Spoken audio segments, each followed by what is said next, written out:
What should I do with this class? With this lesson? Is it a language lesson? I don't think so. Or maybe it is. I need to search about it, or I can ask a friend? I don't know.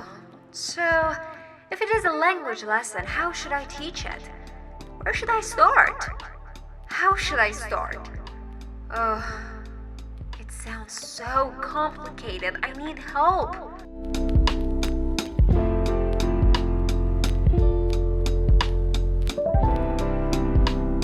Hello everyone and welcome to English with Farah. If you keep struggling with identifying the language you want to teach while preparing your lesson plan, you need to watch this video until the end. You can also subscribe to the channel and hit the bell icon so you do not miss my weekly videos on improving your teaching. In this video, I'll show you a simple step-by-step process to analyze any language before teaching it. We will talk about meaning, form, pronunciation, context, and how to avoid common problems. By the end, you will feel much more confident walking into your classroom. Before I go deeper, let me take 1 minute to tell you and show you what a language lesson actually is.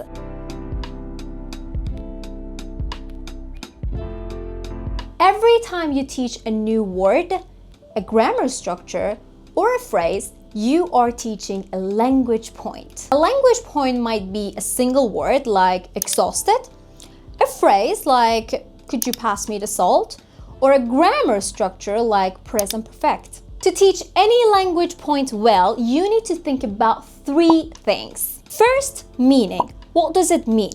Second, form. How is it built or how is it put together?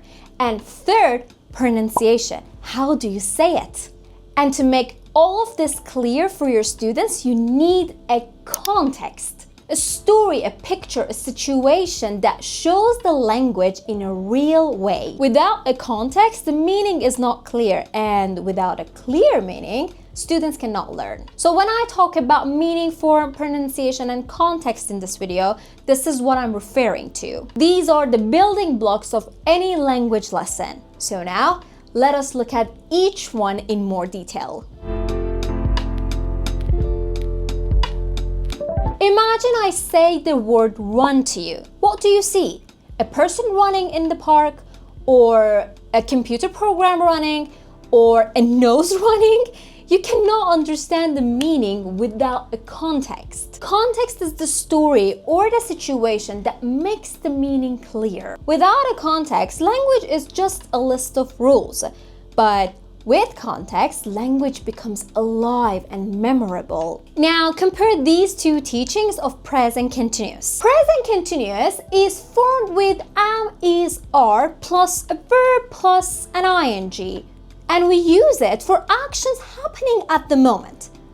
This is boring and abstract. You show a picture of a man holding an umbrella in the rain and you say, look, it is raining.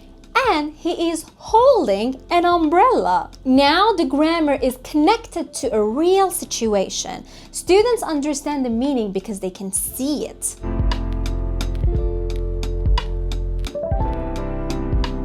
A good context needs 4 qualities. Write them down. 1, it's clear and easy to understand. Do not use complicated stories or too many new words. It is interesting and relevant to your students. Use situations that they know, like going to a cafe, traveling, or talking to a friend. 3, it shows the meaning of the target language naturally. The meaning should be obvious from the context without a long explanation. And 4, it is memorable. A funny, surprising, and nice picture stays in mind longer than a boring sentence. Here's an example. I want to teach the word exhausted. It means very, very tired. I show a picture of a man lying on the bed with his shoes still on, an empty coffee cup next to him, and clock showing 2 a.m. I say he worked 16 hours today and he is exhausted. Look at him.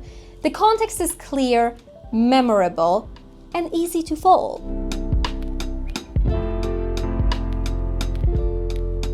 Here is a simple 3-step method. First, present the context. You can use a picture, a short video, or a story, or you can reveal an object. 2, elicit the target language. Ask questions to guide the students to the new word or the new structure. Do not just tell them. And 3, check the meaning. Ask concept-checking questions to make sure everybody understands. If you still struggle with concept-checking process, I have recorded another video and explained the process.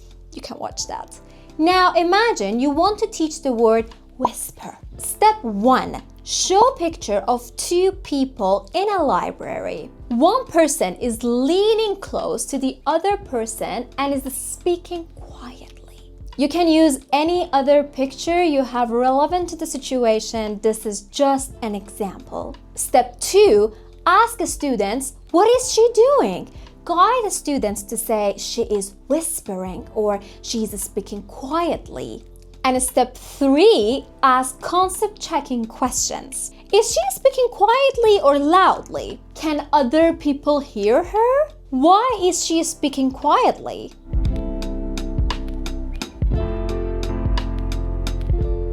Every time you teach a new word or a new grammar structure or generally a language lesson, you must ask yourself 3 questions. What does it mean? How is it formed? How is it pronounced? This is meaning, form, pronunciation. Now let's go through the questions you need to ask yourself every time you're about to teach a language point. We will go through each section, meaning, form, pronunciation, so you can see the pattern. Then you can pause the video and use each question for your own lesson planning. Let's start with meaning questions. When you ask yourself these meaning questions, you want to know what the language means and how is it used. Okay, are you ready? Try to focus and answer each question completely so your language lesson becomes clear. What concept is expressed by this type of language? Does this piece of language have more than one meaning?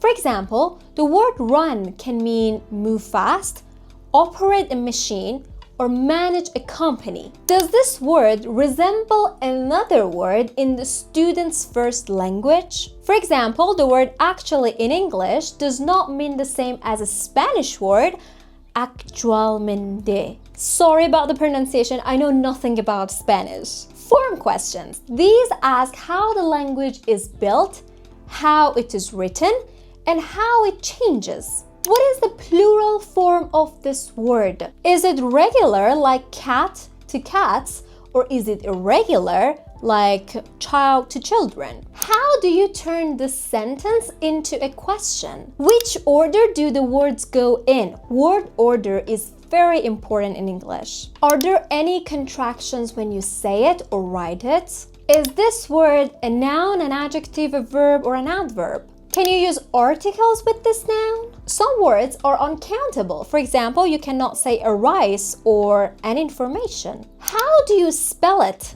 This matters for writing activities. What is the suitable preposition for this word? For example, we say good at or interested in. How do you make this structure negative?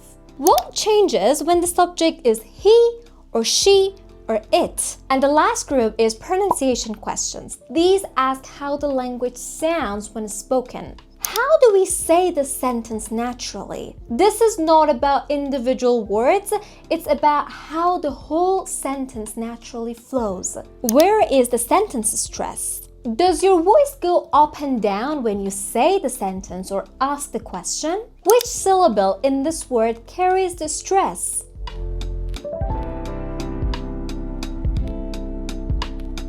A marker sentence is a clear, simple sentence that shows the target language in use. You write it on the board and keep it there during your lesson. It acts like a reference for students. A good marker sentence has 3 qualities. It clearly shows the meaning, it's easy to remember, and it's natural, not fake. Imagine I want to teach the structure be going to for future plans. This is my structure. I am going to visit my grandfather this weekend. This sentence shows a plan, it uses a simple subject, and it's easy for students to change. They can change it to, she is going to visit her grandfather this week, and it's also easy to remember. This is what separates a good teacher from a great one. Great teachers think about what may go wrong before they step into the classroom.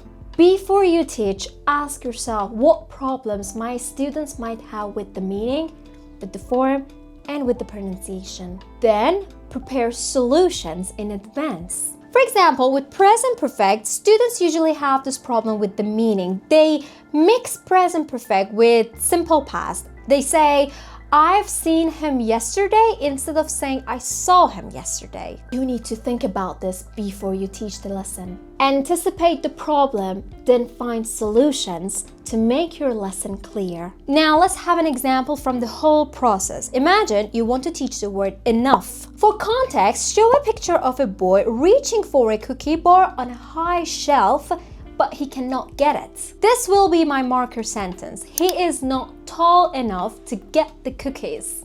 Keep it right on the board during the lesson. Now, check the meaning. What does enough mean here? In this marker sentence, enough means having as much as needed. What about the form? The form is adjective plus enough, not enough plus adjective. For pronunciation, it sounds like enough, enough.